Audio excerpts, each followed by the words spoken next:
Outer world থেকে কোনো কিছু পেয়ে গেলে আর তুমি যোগ্য হয়ে গেলে, আর কোনো কিছু পাচ্ছ না তার মানে তুমি যোগ্য নয়।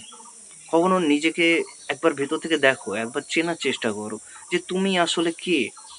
তুমি কি সত্যি এত নগণ্য? তুমি কি সত্যি এত ছোট একটা মানুষ যে জীবনে কিছুই করেনি? আসলে ছোট বড় এগুলো আমরা বিচার করি কিভাবে? টাকা পয়সা দিয়ে, পদ প্রতিষ্ঠা দিয়ে। আমরা ভালো ইংলিশ বলতে পারলে নিজেকে বড় জ্ঞানী মানুষ ভাবতে শুরু করে দিই। ইংলিশ বলতে পারি না, তো আমাদের মনে হয় যে আমরা জ্ঞানী নয়, আমরা অযোগ্য।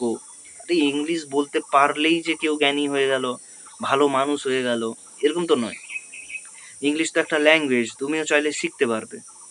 ডিপেন্ড করছে যখন যেটা লাগবে তোমাকে তখন সেটা অ্যাডপ্ট করতে হবে, শিখতে হবে।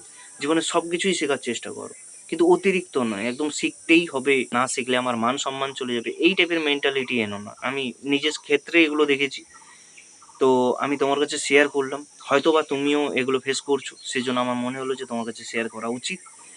কে জানে তোমার এই থিঙ্কিংটা চেঞ্জ হওয়াটা খুবই ইম্পর্টেন্ট, সেজন্য ইউনিভার্স, গড, সুপ্রিম পাওয়ার তোমার সামনে এই ভিডিওটা এনেছে। চেষ্টা করো তুমি তুমি যেমন সেভাবে নিজেকে মেনে নেওয়ার এবং নিজেকে ধীরে ধীরে ইমপ্রুভ করার। তুমি ইংলিশ পারো না, ইংলিশটা শেখার চেষ্টা করো। না পারলে না পারবে, তুমি কোনো কিছু করার চেষ্টা করছো সেখানে হচ্ছে না, নিজেকে ইমপ্রুভ করার চেষ্টা করো।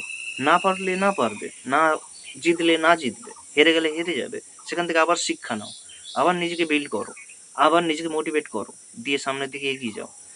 অত ভাবার দরকার নেই।